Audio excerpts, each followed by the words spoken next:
It's dawn, and Alpha Troop 19 is commuting to war. 21 GIs bound for a jungle clearing a mile from the Cambodian border. American soldiers hiking their way through the sweaty jungles of South Vietnam, searching for an elusive enemy. The temperature is almost 100 degrees. Violence, fear, a sense of isolation. These were the feelings that coveted the conflict ensuing during the Vietnam War. The United States' determination to contain the spread of communism was fierce, but to what expense were they willing to fight this in solitude? Fortunately, this was not the case. In 1962, diplomatic negotiations between the Southeast Asian Treaty Organization members solidified a strong response against Chinese Viet Minh forces agitating to undermine the sovereignty of South Vietnam. Through the combined blood, sweat, and tears of Southeast Asian and Western military cohorts, South Vietnam reached a stalemate with its northern counterpart.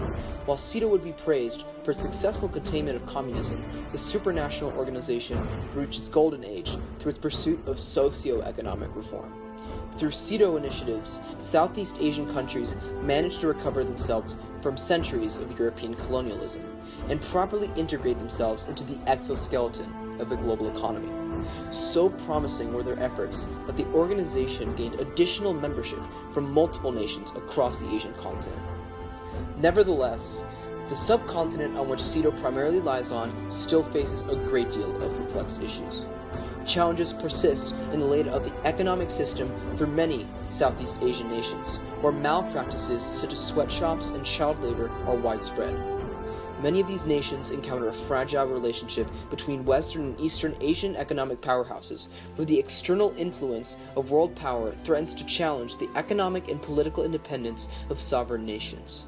SEATO must find a way to encourage sustainable economic development that serves its member states, not the commercial interests of outside players.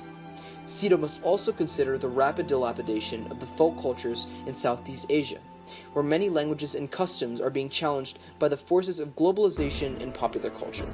SEATO must find a way to push Southeast Asia forward into the 21st century while still keeping its cultural integrity intact. It is the responsibility of you, delegates, as representatives of these great nations, to utilize SEATO as a platform for catalyzing positive change. Good luck.